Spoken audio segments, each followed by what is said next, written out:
తిరుమల తిరుపతి దేవస్థానం TTD ఈ పేరు తెలియని హిందువులు ప్రపంచంలో ఉండరేమో. అంతటి ప్రాముఖ్యత, పవిత్రత కలిగిన టిటిడి దారి తప్పుతోందా? హైందవ ధర్మ పరిరక్షణ చేయాల్సిన బోర్డులో అన్యమత ప్రచారకులు పాగా వేశారా? ఇటీవలి పరిణామాలు భక్తుల మనోభావాలు దెబ్బతీస్తున్నాయా? టిటిడి సభ్యుడు దర్శన్ భార్య చర్చికి వెళ్లి ప్రార్థన చేయటం భక్తుల్లో తీవ్ర ఆందోళన రేకెత్తిస్తుంది. బోర్డులో సభ్యులను నియమించిన ప్రభుత్వమే ఎందుకు బాధ్యత వహించాలని ప్రముఖ న్యాయవాది, ఆధ్యాత్మికవేత్త అయ్యంగార్ అంటున్నారు. తక్షణం చర్యలు తీసుకోవాలని డిమాండ్ చేస్తున్నారు. ఇక టిటిడి బోర్డు బాధ్యతలేంటి, సభ్యులు ఎందుకలా తయారవుతున్నారు వంటి అంశాలపై పూర్తి సమాచారం మా ప్రతినిధి భార్గవ్ అందిస్తారు. ఏంటంటే ప్రధానంగా ఈ రోజున ధర్మకర్తలుగా అపాయింట్మెంట్ అవుతున్న వాళ్ళందరూ కూడా రెగ్యులర్ గా గవర్నమెంట్ చేత అపాయింట్ అవుతున్న వాళ్ళే కాబట్టి వాళ్ళకి ఏంటంటే సహజంగా ఈవెన్ సెక్యులర్ హిందువులైనా సరే వాళ్ళ బాధ్యతలు వాళ్ళు సక్రమంగా నిర్వహించే పరిస్థితి లేని నేపథ్యం, ఎవరేంటో ఐడెంటిఫై చేసే పరిస్థితి లేదు. అయితే ఏంటంటే అన్యమతాలకు సంబంధించిన అంశాల మీద చాలా స్పష్టమైన గైడ్ లైన్స్, నారమ్స్, రెగ్యులేషన్స్ ఈ రోజున కాదు 1820 నుంచి కూడా మన 1830 ఆ ప్రాంతాల నుంచి కూడా ఈవెన్ బ్రిటిషర్స్ టైంలో కూడా స్పష్టమైన మనకి రెగ్యులేషన్స్, రూల్స్ అండ్ రెగ్యులేషన్స్ అన్ని ఉన్నాయి. వాళ్ళు అవలంబించారు. మనం ఈ రోజున ఏంటంటే అవలంబించడానికి మనకి రాజకీయపరమైన పారామీటర్స్, ఈ రోజున ఏ ప్రభుత్వం అధికారంలో వచ్చినా సరే అక్కడున్న స్థలం యొక్క పవిత్రతని దృష్టిలో పెట్టుకుని దానికి అనుగుణంగా వ్యవహరిస్తూ ధర్మకర్తలను నియామకం చేయాలనే అంశం పరిగణలో తీసుకోవడానికి పూర్తిగా వాళ్ళు కనుమరుగైపోయింది. అటువంటి పరిస్థితులు లేకుండా పోయింది. ఎంతసేపు ఏంటంటే వాళ్ళకి రాజకీయ ప్రయోజనాలకు ఎవరు బాగా ఉపయోగపడ్డారో, ఎవరు బాగా కోరుకుంటున్నారో వాళ్ళకి ఇవ్వటం అనే ఆలోచనతోటే ఆ పారామీటర్స్ లో భాగంగా ఇది ఒక పెద్ద మహా పదవి కింద భావించేవాళ్ళు దానికి వస్తున్నారు. మీకు చూడు ఇంకేముంది, ద్వారక తిరుమల తిరుపతి దేవస్థానంలో ధర్మకర్త పదవి ఇచ్చాను అని చెప్పి చెప్పుకోవటానికి. సో ఈ నేపథ్యంలో జరుగుతున్న ప్రయాణాలు ఇవన్నీ కూడా. సో దీంట్లో ఏంటంటే స్పష్టమైన రూల్స్ అండ్ రెగ్యులేషన్స్ ఉన్నాయి. ఎవరు ధర్మకర్తగా ఉండాలి, ధర్మకర్తగా అయిన వాళ్ళు అయ్యే ముందు వాళ్ళు హిందువులుగా వాళ్ళు ఉండాలనేది స్పష్టంగా ఉంది. ఆ ధర్మకర్తలు అయ్యాక కూడా ప్రమాణ స్వీకారం వాళ్ళు చేయాలి. వాళ్ళ హిందూ ట్రెడిషన్స్ అండ్ కస్టమ్స్ అన్ని కూడా ఫాలో అవ్వాలి. అది ఫాలో అవుతున్నారా లేదా అనేది తెలుసు వాళ్ళకి, రాజకీయ పరంగా అందరికీ తెలిసి కూడా కావాలని అలా అపాయింట్ చేస్తూ ఉంటారు. సహజంగా ఇది ఈ పార్టీ ఆ పార్టీ అనేవి లేదు, అన్ని పార్టీలకు జరుగుతున్న జాడ్యం ఇది కరెక్ట్ చేసుకోవడానికి ప్రయత్నం చేయట్లా. ఎందుకు ఎవరికి తెలియదని కారణం ఏంటంటే స్పష్టంగా ఉన్నాయి, రెగ్యులేషన్స్ ఉన్నాయి. ఇప్పుడు క్రిస్టియన్స్ కి వాళ్ళకి విగ్రహారాధన లేదు, దేవుడి మీద విశ్వాసం లేనప్పుడు వాళ్ళు ప్రత్యేకంగా దీంట్లో రావటానికి కానీ, దర్శనం చేసుకోవటానికి కానీ, లేదా ధర్మకర్తలుగా ఉండటానికి కానీ ఏ రకమైన ఆస్కారం లేదు. ఎందుకనంటే మనకి స్పష్టంగా మనకి నానా ఈ ట్రస్టీకి సంబంధించిన అంశంలో కూడా అక్కడ మనకి పెద్ద తిరుపతి దేవస్థానానికి సంబంధించి పెద్ద జీరు, చిన్న జీరు, ఆచార్య పురుష వ్యవస్థ ఉంది. వీళ్ళని కూడా సంప్రదించడం అనేది పూర్తిగా మానేశారు. ఏ రకమైన దిశానిర్దేశం లేకుండా అక్కడ పూర్తిగా సెల్ఫ్ స్టైల్డ్ వాళ్ళంతా వాళ్ళే ప్రభుత్వం నేరుగా పరిపాలించే పరిస్థితులు ఉండటం వల్ల ఏంటంటే అక్కడ ఉన్న ఆచార వ్యవహారాలకి, అక్కడ ఉన్న నియామకాలని కానీ, అక్కడ ఉన్న వ్యవస్థల్లో ఉన్న ట్రాడిషన్స్ యొక్క ఇంపార్టెన్స్ కానీ ఏ రకంగా కూడా గుర్తించిన పరిస్థితి. 190 పాళ్ళు ఎవరైతే ట్రస్టీలుగా ఏర్పడ్డారో వాళ్ళకి అక్కడ ఉన్న కస్టమ్స్ తెలియవు, నారమ్స్ తెలియవు, అసలు వాళ్ళు ఎందుకున్నారో కూడా వాళ్ళకి తెలియదు. కేవలం ఏంటంటే ఒక పెద్ద అధికారమైన స్థానంలో మనం ఉన్నాం, ఇది ఒక పెద్ద హోదా అని భావించడం వల్ల వచ్చే పరిస్థితుల్లో ఆ పారామీటర్స్ లో భాగంగా వచ్చిన నియామకాలు, వీటి మీద స్పష్టమైన గైడ్ లైన్స్ ఉన్నాయి. గతంలో కూడా ఇలా వచ్చిన వాళ్ళ పట్ల విపరీతమైన విమర్శ వచ్చినప్పుడు వాళ్ళని తొలగించి కరెక్ట్ చేసుకున్న నేపథ్యాలు ఉన్నాయి. అటువంటివి తప్పులు సరిదిద్దుకోవాల్సిన అవసరం ఎంతైనా ఉంటుంది. ముఖ్యంగా చూస్తే మనకి తిరుమల తిరుపతి దేవస్థానానికి వచ్చేప్పటికి 2 రూల్స్ అండ్ రెగ్యులేషన్స్ 136 ఒకటి, 137 ఒకటి ఉంది. 136 ప్రకారం ఏంటంటే అన్యమతస్తులు ఎవరు కూడా రాకుండా ఉండాలి అనేది నేను నిషేధిస్తూ ప్రత్యేకమైన ఉత్తర్వులు అవి. 137 ప్రకారం ఏంటంటే ఎవరైనా అన్యమతస్తులు కనుక రావాలి అన్నట్టయితే వాళ్ళు అక్కడున్న స్వామి మీద గుడ్ ఫెయిత్ ని ఎక్స్ప్రెస్ చేస్తూ వాళ్ళు డిక్లరేషన్ ఇవ్వాలని, that is the rule of law is adopted. అప్పటి నుంచి కూడా నడుస్తూనే ఉంది. ఇది మనకి ఎప్పుడు చూస్తే 1953లో చూస్తే యాత్రా మార్గదర్శి అని చెప్పి రాఘవ వెంకటేశ్వర్లు గారు అన్న ఒక అద్భుతమైన పుస్తకం రాశారు. దాంట్లో ఏమని ఇచ్చారంటే ఆ రోజుల్లోనే, గతంలో ఎప్పుడు 1940-30 ఆ ప్రాంతాల్లోనే అప్పుడు ఉన్న ప్రభుత్వాలు ఏ రకంగా అయితే ఆర్డర్స్ ఇచ్చాయంటే ఎవరైనా అన్యమతస్తులు రావాలన్నట్టయితే ముందుగా అనుమతి తీసుకోవాలి, కేవలం 3 రోజులు మాత్రమే ఉంటాము మేమని చెప్పి స్పష్టమైన హామీ ఇస్తూ ఆ మేరకు అక్కడి వరకే ఉండి వాళ్ళ అనుమతి మేరకే ఉండి తర్వాత వెళ్ళిపోవాలని స్పష్టంగా ఆ పుస్తకాల్లో కూడా రచించడం జరిగింది. ముఖ్యంగా ఇంకో సందర్భంలో ఆలోకం సుధాకర్ బాబు అన్న కేసులో, ఆయన ఫైల్ చేసిన కేసులో మనకి ఏపీ హైకోర్టు అద్భుతమైన జడ్జిమెంట్ ఇచ్చింది. అప్పుడున్న ముఖ్యమంత్రి జగన్మోహన్ రెడ్డి గారు తిరుపతి దేవస్థానానికి వెళ్ళటం అనేది సమంజసమే. ఎందుకంటే ఆయన ప్రజాప్రతినిధిగా వస్తున్నారు కాబట్టి వారు ఎటువంటి డిక్లరేషన్ ఇవ్వక్కర్లేదు. అయితే వారు గనక స్వతంత్రంగా గనక ఇండివిజువల్ కెపాసిటీతో గనక వెళ్ళినట్టయితే మాత్రం డిక్లరేషన్ ఇవ్వాలని చెప్పి జడ్జిమెంట్ 17/613/2020 ఏపీ హైకోర్టు స్పష్టంగా ఇచ్చిన దాంట్లో ఇస్తూ ఏమంది అంటే ఇండివిజువల్ హోదాతో వెళ్తే మాత్రం డిక్లరేషన్ ఇవ్వాలని స్పష్టంగా చెప్పింది. అందుకనే చూడండి, ఆయన సీఎం గా ఉన్నప్పుడు ఈ తర్వాత ఇండివిజువల్ గా వచ్చినప్పుడు కూడా ఈ రకమైన వివాదాలు కొన్ని అప్పట్లో తలెత్తినాయి.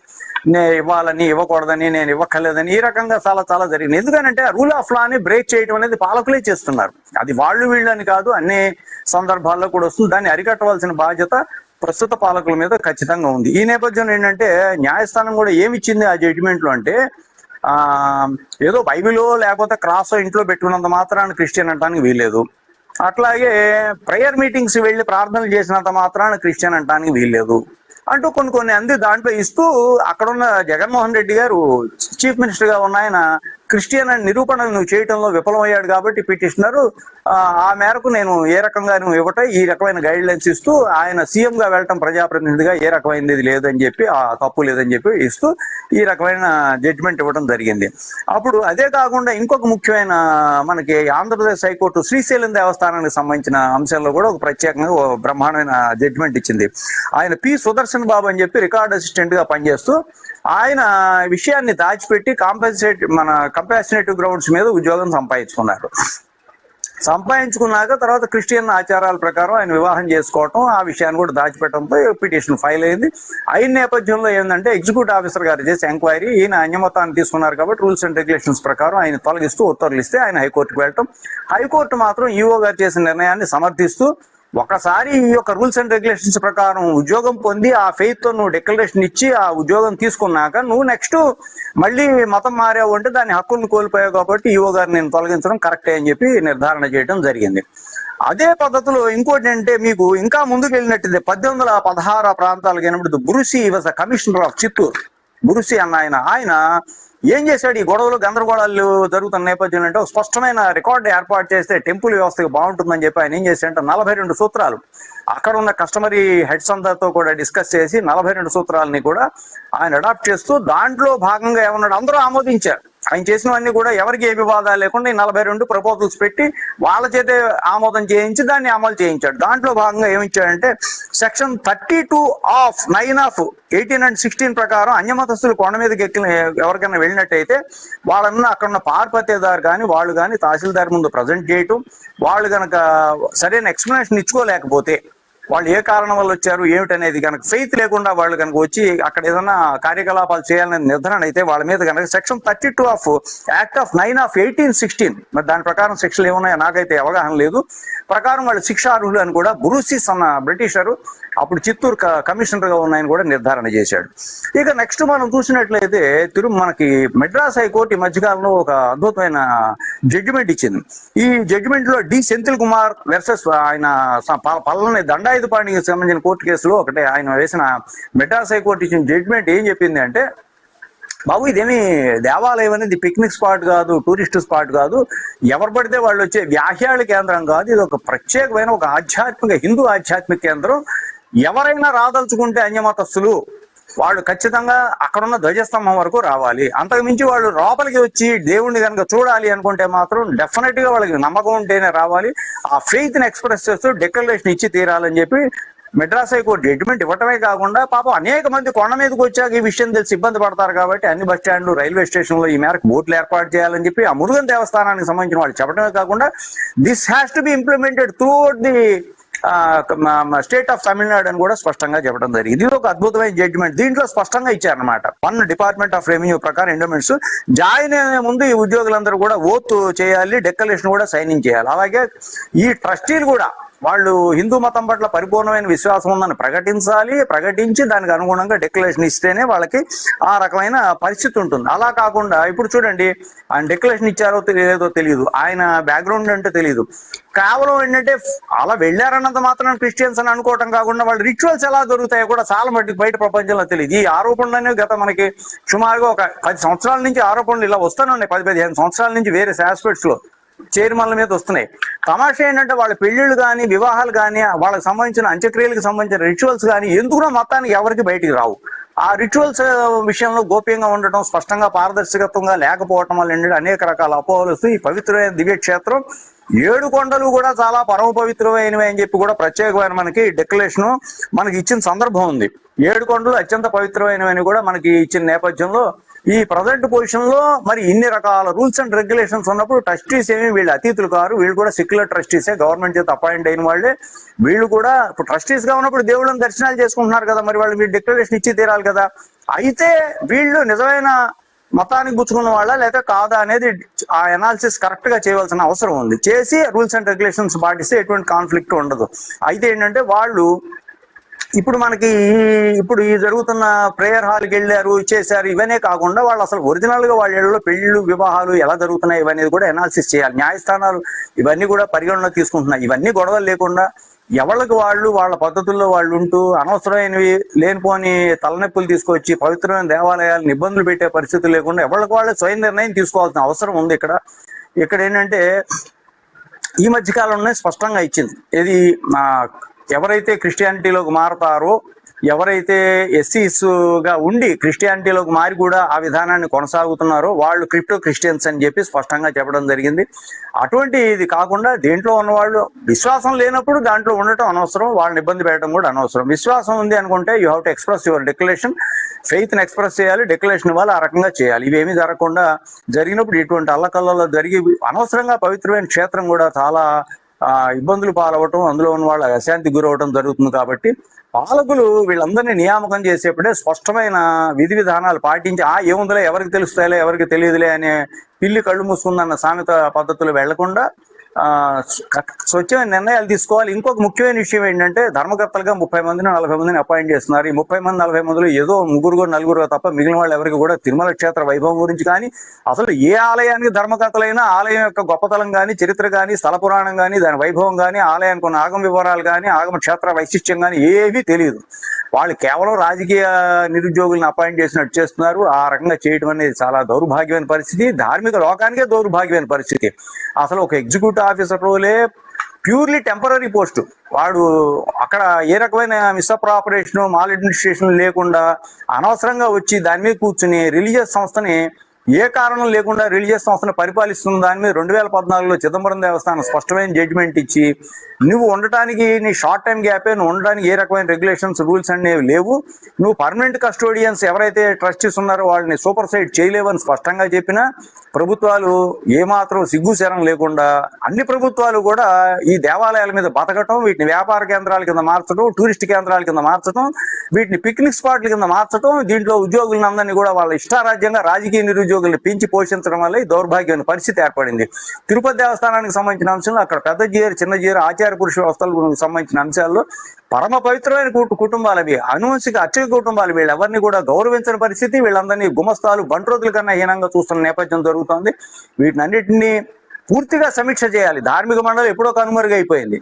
ధార్మిక మండలి అనే ప్రస్తావనే లేదు. ఆలయాల మీద ఎంతసేపు వాటి మీద ఒక 300 కోట్లు పెట్టి ఒక ప్రాజెక్ట్ కడుతున్నాం అని చెప్పి బయటికి తీసుకురావటం, దాంట్లో 150 కోట్లు తినేయటం, 200 కోట్లు. ఈ రకమైన దోపిడీకి కేంద్రాల కింద డైరెక్ట్ గా ఖర్చు పెట్టడానికి అవకాశం లేదు. ఇండైరెక్ట్ గా దాన ధర్మాలు, వాడు ఆత్మసొమ్ము అల్లుడు దానం చేస్తున్నాడు, దాంట్లో ఉండే CGF ని దీనికి ఇచ్చి మేము ఇస్తున్నాం అని చెప్పి డబ్బాలు కొట్టుకోవటం, వీళ్ళు ఇనాగరేషన్ చేయటం. ఎవరు ఇనాగరేషన్ చేయాలి? తిరుపతిలో జరిగే గొప్ప గొప్ప కార్యక్రమాలు, గొప్ప గొప్ప అంశాలన్నిటికీ కూడా అక్కడ పెద్ద చేత ఇనాగ్రేషన్ చేయాలి. మనం అక్కడ సంస్కృత పాఠశాలకు సంబంధించిన విద్యార్థులకి సర్టిఫికేట్లు ఇప్పించాలి. ఎవరి చేత ఇప్పించాలి? అక్కడ సంస్కృత పాఠశాల, వేద పాఠశాలకు సంబంధించి అక్కడ పెద్ద జీరు స్వామి వారి చేత ఇప్పించాలి. పెద్ద జీరు చిన్న జీరులు అంటే నిర్లక్ష్యం వీళ్ళకి. వీళ్ళు వెళ్ళి వాళ్ళ దగ్గరికి వెళ్ళి రోజు దండం పెట్టవలసిన వాళ్ళు పోయి వాళ్ళ బడ్జెట్ వీళ్ళ చేతిలో పెట్టుకుని వాళ్ళ నాన్న ఏడుపులు ఏడిపిస్తున్నారు. ఇటువంటి దౌర్భాగ్యమైన పరిస్థితులు పోవాలి. పూర్తిగా ప్రభుత్వాల ఆ కంట్రోల్ నుంచి దేవాలయ వ్యవస్థ బయటకు వస్తేనే దీనికి బతుకు, ఈ వ్యవస్థకు ఒక భాగ్యం, ఒక భోగం, ఒక రకమైన గొప్ప వైశిష్ట్యం కూడా పునర్వైభవం వస్తాయని చెప్పి మా ఆకాంక్ష. ఇప్పుడు ప్రభుత్వం ఏం చర్యలు తీసుకోవాలంటారు? ఖచ్చితంగా ఏంటంటే ప్రభుత్వాలు ముందు వాస్తవం మాట్లాడితే వాళ్ళకి ఈ రిలీజియస్ సంస్థలను పరిపాలించేందుకు కాన్స్టిట్యూషన్ పరంగా ఎటువంటి హక్కు లేదు. ఇది పూర్తిగా ఇది నేను చెప్పటల్లా, రాజ్యాంగం చెప్తోంది. 2014లో ఉన్న చిదంబరం దేవస్థానానికి సంబంధించిన సుప్రీంకోర్టు జడ్జిమెంట్ స్పష్టంగా చెబుతోంది. వాళ్ళు అక్కడతో పోకుండా రిచువల్స్ లో ఇంటర్ఫీర్ అవుతున్నారు, ఆగమాల్లో ఇంటర్ఫీర్ అవుతున్నారు, అన్నిట్లో ఇంటర్ఫీర్ అవుతున్నారు. వాళ్ళే ఆర్డర్స్ ఇచ్చేస్తున్నారు. స్వామివారికి నివేదన ఎప్పుడు పెట్టాలో వాళ్ళే చెప్తున్నారు, మధ్యాహ్న నివేదన ఎప్పుడు పెట్టాలో వాళ్ళే చెప్తున్నారు, ఏది ఏ రకంగా చేయాలో అన్ని వాళ్ళే నిర్దేశం చేస్తున్నారు. ఇప్పుడు మధ్యాహ్న నివేదన ఆపి ఒక దౌర్భాగ్యుడని ఇవో ఇస్తాడు, మధ్యాహ్న నివేదన ఆపేసేసి జనం బాగా వస్తున్నారు కదా అని చెప్పి పొద్దున బాలభోగంలో కలిపి పెట్టమన్నాడు. అసలు ఎక్కడైనా అంత చేస్తారా? స్వామికి చేసే ద్రోహం కాదది. అలాగే స్వామివారికి చేసే నిర్మాల్యాలు ఉన్నాయి, వీటితో అగరబత్తులు చేసి వ్యాపారం చేయడం అనేది ఒక దౌర్భాగ్యమైన పరిస్థితి మొదలెట్టారు. ఇప్పుడు అన్ని దేవాలయాలకు అంటుకుంది ఇది. స్వామివారి నిర్మాల్యాల్ని నదీ జలాల్లో కలపమని చెప్పి ఆగమని చెబుతుంటే ఈ అగరత్తులు చేసి వ్యాపారం చేసుకుని ఇవన్నీ ఎగరత్తులన్నీ తీసుకెళ్లి మళ్ళీ శ్మశానాల్లో శవాల దాకా తీసుకెళ్తూ ఉంటే వీటిని అన్నిటిని చూస్తూ ఎంత వ్యాపారం కింద పెంచి పోషించడం, దీని మీద వచ్చే డబ్బులతో 100-200 మంది వీళ్ళ తాలూకు ప్రభుత్వాలకు సంబంధించిన ఎవరైతే ఉన్నారో వాళ్ళని ఉద్యోగులుగా అపాయింట్మెంట్లు పెట్టేసుకుని వాళ్ళకి ఉద్యోగాలు జీతాలు ఇచ్చి ఆ కుండి డబ్బులన్నీ వీళ్ళ ఖర్చు పెట్టడం. ఉండి సొమ్ము యాక్చువల్ గా పూర్తిగా దుర్వినియోగం అవుతుందండి. ఉండి సొమ్ము స్వామి కోసం భక్తులు ఇచ్చింది, అందులో 10% కూడా స్వామికి వెళ్ళటల్లా. ఏదో బడ్జెట్ ఇక్కడ తీసుకెళ్లి మన ఒంటిమెట్లో ఆ జాంబవంతుడి విగ్రహం కడుతున్నాం అని చెప్పి పెట్టారు. జాంబవంతుడి విగ్రహం ఎందుకు కడుతున్నారు అనేది ఏ రకమైన ట్రాన్స్పరెన్సీ లేదు. ఆ ఆలయానికి కానీ ఎసెన్షియల్ రిలీజియస్ ప్రాక్టీసెస్ లో భాగంగా ఆ జాంబవంతుడి విగ్రహం అక్కడ కట్టవలసిన అవసరం, దానికి ఎన్ని కోట్లు కేటాయిస్తున్నారు. అసలు ఏమిటి అవసరం ఏంటి? అదేమన్నా పిక్నిక్ స్పాట్? దేవాలయాల నిధులతో పిక్నిక్ స్పాట్ కింద మార్చే అవకాశం లేదు. అక్కడ పూజా పునస్కారాలు చేసే పరిస్థితి ఉండదు, అక్కడ ఏ రకంగా కూడా రక్షణ ఉండదు దానికి. మరి అటువంటి పరిస్థితులు ఎందుకు చేస్తున్నారు అంటే ఆలయాలని పూర్తిగా టూరిస్ట్ కేంద్రాలుగా మార్చేసే పరిస్థితి ఏర్పడడం, టూరిస్టు డిపార్ట్మెంట్ తరఫున కూడా దీనికోసం రకరకాల ఘాట్లు పెంచడం, ఏదో సౌకర్యాలు మొక్క అవి ఇవి చెబుతున్నారు. కానీ వాస్తవానికి వీళ్ళు ఎవరికి పరిపాలన చేసేందుకు ఏ రైటు లేదు. లేకపోయినా ఆ దేవాలయాల మీద కూర్చుని వాటి మీద ఒక పెద్ద వ్యవస్థ, ఈ రోజు దేవాలయ వ్యవస్థ వదులుకోవటానికి ఏ రాజకీయ పార్టీ కూడా సుముఖంగా లేదు. కానీ అన్కాన్స్టిట్యూషనల్, రాజ్యాంగ విరుద్ధం కాకుండా సుప్రీంకోర్టు ఇచ్చిన గైడ్ లైన్స్ కి, సుప్రీంకోర్టు ఇచ్చిన ఆర్డర్స్, స్పష్టమైన ఆర్డర్స్ 2014 కూడా విరుద్ధం. ఖచ్చితంగా ఏంటంటే ఇంక్లూడింగ్ తిరుమల తిరుపతి దేవస్థానంతో పాటు అన్ని ఆలయాలు ఈవోలు కూడా చార్జెస్ ఒరిజినల్ ట్రస్టీస్ కి ఇచ్చి హ్యాండ్ ఓవర్ చేసి బయటకు వచ్చేయాలి. ఇప్పుడు దక్షిణ తొలగించాలంటారా బోర్డు సభ్యుడిగా? అది వాస్తవానికి దాని మీద ఎంక్వైరీ జరగాలండి. ఎవరి మీద జరిగినా సరే ఎంక్వైరీ జరగాలి. ఆ ఎంక్వైరీ జరిగి వాస్తవానికి అదే కనుక అయితే అంటే స్వచ్ఛందంగా ఆయన తప్పు ఉంటే చాలా గౌరవంగా ఉంటుంది. లేనట్టయితే ఇప్పుడు చెప్పిన రూల్స్ అండ్ రెగ్యులేషన్స్ అన్నిటి ప్రకారం వాళ్ళు ఉండటానికి అర్హత లేదు కాబట్టి వాళ్ళకి మరొక చోట ఉన్నతమైన స్థానాన్ని వారికి కేటాయించి ఇప్పుడు తొలగించడం అనేది కూడా వారిని అవమానం చేసి పంపించక్కల్లా. ఏదో జరిగిన పొరపాటు వాళ్ళ వల్ల జరిగినా ఎవరి వల్ల జరిగినా ఇంకొక దాంట్లోకి వారిని బదలాయించి ఆ స్థానాన్ని మరొక వ్యక్తితో పూర్తి చేయాలి. ఏది ఎవరికి పూర్తి చేయాలన్నా ఒకటండి. ఇప్పుడు ఆయన కాబట్టి గుర్తించి అంటున్నారు, మిగిలిన వాళ్ళు ఉద్ధరిస్తుంది ఏముందండి? ఏదో ఒకళ్ళు ఇద్దరు ముగ్గురో తప్ప దాంట్లో ఉన్న ధర్మకర్తలు అందరూ ఏం చేయాలి? ఊరికే పొద్దునే సాయం దాకా మీటింగ్ అయిపోయాక భజనలు చేసుకుని వెళ్ళిపోవటం కాదు. ఒక్కొక్కళ్ళు ఒక్కొక్క బాధ్యత స్వీకరించాలి. అక్కడ జరుగుతున్న భక్తులు ఏ రకమైన అవసరాలు ఉన్నాయి, ఏ రకమైన అసౌకర్యాలు ఉన్నాయో అందరూ 24 hours దేవాలయంలో ఉండాలి. ఏమి భాగ్యం కాదు. లేకపోతే పొద్దున సాయం దాకా ఈ హానర్స్ అన్ని కూడా పొందడానికో, లేకపోతే ఆ విఐపీలు, ఆ ముఖ్య మినిస్టర్లు మంత్రులు వాళ్ళు వస్తే వాళ్ళని తీసుకెళ్ళడం, వాళ్ళని పట్టుకెళ్ళి మళ్ళీ వాళ్ళని వీధి దాకా తీసుకెళ్ళడం, ఈ ప్రాపకాల కోసం అవుతున్నాయి తప్ప కానీ నిజంగా ఎవరు వెళ్ళాలి?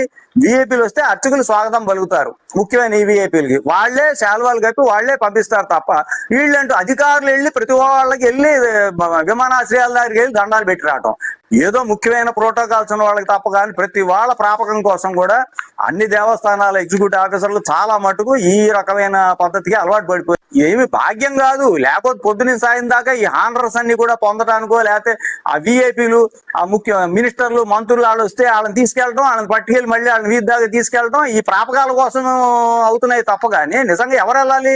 విఐపీలు వస్తే అర్చకులు స్వాగతం పలుకుతారు. ముఖ్యమైన ఈ విఐపీలకి వాళ్లే శాల్వాలు కప్పి వాళ్లే పంపిస్తారు తప్ప వీళ్ళంటూ అధికారులు వెళ్ళి ప్రతి వాళ్ళకి వెళ్ళి విమానాశ్రయాల దగ్గరికి వెళ్ళి దండాలు పెట్టి రావటం, ఏదో ముఖ్యమైన ప్రోటోకాల్స్ ఉన్న వాళ్ళకి తప్ప కానీ ప్రతి వాళ్ళ ప్రాపకం కోసం కూడా అన్ని దేవస్థానాల ఎగ్జిక్యూటివ్ ఆఫీసర్లు చాలా మటుకు ఈ రకమైన పద్ధతికి అలవాటు పడిపోయారు. ఈ వ్యాపార కేంద్రాలే కాకుండా ఏంటంటే ఈ మీడియేటర్స్ కింద కూడా ఉపయోగపడుతున్నారు. ఏంటంటే ఏదైనా పనులు అవ్వాలి అంటే డైరెక్ట్ గా అవ్వనప్పుడు ఏం చేస్తారంటే ఈ దేవస్థానాన్ని అని చైర్మన్ ని పంపిస్తారు. స్వామివారి ప్రసాదం అని తీసుకెళ్లి అక్కడ ఇచ్చి వచ్చి ఆ సెంటిమెంట్ తో ఆయన దెబ్బ కొడతాడు. అలా జరిగిన సంఘటనలు ఉన్నాయి. జడ్జెస్ నే బోల్తా కొట్టించాలని ప్రయత్నం చేసి పిల్లి మొగ్గలు చెప్పు దెబ్బలు తిని బయటకు వచ్చారని కూడా మనం ఈ మధ్యకాలంలో చదివాం. అందుకని వీళ్ళకి సిగ్గు లేదు. ఎవరిని అపాయింట్ చేయాలి? చక్కటి వ్యక్తులను అపాయింట్ చేయడానికి కరువు అయిపోయారు ఆ దేశంలో. భక్తి భావం లేని వాళ్ళు ఎవరు ఉన్నారు? ఈ రోజున ఒక్క తిరుపతి దేవస్థానానికి సంబంధించిన అంశం చెప్తే 200 అంశాలు ఉన్నాయి చర్చించేవి. 200 అంశాలు. ఈ అంశాలన్నీ అలా ఉంటే అన్రెస్ట్ పెరిగిపోదు. ఎంతసేపు భక్తులు క్యూ లైన్లు పెంచాం, లేకపోతే భక్తులకు ఫ్యాన్లు పెట్టాం, ఇవి కాదు చెప్పేవి. అక్కడ జరుగుతున్న అపచారాలు, ఘోరమైన అపచారాలు జరుగుతున్నాయి. వాటి మీద నిర్ణయం ఏం తీసుకుంటున్నావు నువ్వు? ఒక్క పింక్ డైమండ్ విషయమే తీసుకోండి. ఆయన ఏదో అన్నాడు ఆరోపణ, ఎంక్వైరీ చేసి కాదని చెప్పాల్సింది పోయి 200 కోట్లు చేశారు. 2 కోట్ల రూపాయలు తీసుకెళ్లి స్టాంప్ డ్యూటీ కోర్టు కట్టారు. ఎవడు బాబు గారి సొమ్మది 2 కోట్లు కట్టడానికి? దేవుడి సొమ్మది. మరి ఆ 2 కోట్లు వెనక్కి వస్తుందా చెప్పండి. మరి ఏంది పిచ్చి పనులు కాదు ఇవన్నీ. ఇప్పుడు ఆరోపణ ఒక హిందూ సంస్థకు సంబంధించి హిందూ దేవాలయంలో హిందువుల మీద కేసులు పెట్టడం, అలాగే అర్చకుల మీద కేసులు పెట్టడం, ఇవన్నీ కూడా ఏంటంటే powerful colourful excise of power. Government యొక్క వారి యొక్క ఆ పవర్ ని కూడా ఈ రకంగా అంటే హిందువుల్ని మీద ఉపయోగించి తొక్కి వాడు అనుకున్నట్టుగా రాజ్యాన్ని పరిపాలించడానికి దేవాలయాలను పావుగా వాడుకుంటున్నారు. ఇది దుర్మార్గమైన అంశం. ఇది ఖచ్చితంగా ఏ ప్రభుత్వం అయినా అలాంటి పరిస్థితులు నడవాలంటే కుప్పకూలిపోతాయి. ఆ పాలకులు కూడా వాళ్ళు చాలా భయభక్తులతో ఉండాలి. లేకపోతే ఎలాంటి దెబ్బలు గతంలో తిన్నారో అటువంటి దెబ్బలు మళ్ళీ రాకూడదు అంటే పూర్తి భయభక్తులతో ఉండాలి. మాకు ప్రస్తుతం ఉన్న పాలకుల మీద విశ్వాసం ఉంది, గౌరవం ఉంది. వారు పూర్తి భక్తి తత్వంతో చేస్తారు. జరిగిన పొరపాట్లు ఏమైనా ఉంటే కవర్ చేసుకుంటారని కూడా మాకు ఆకాంక్ష ఉంది, ఆశ ఉంది. అప్డేట్స్ కంటిన్యూ అయితే షార్ట్ బ్రేక్ తర్వాత స్టే విత్ us.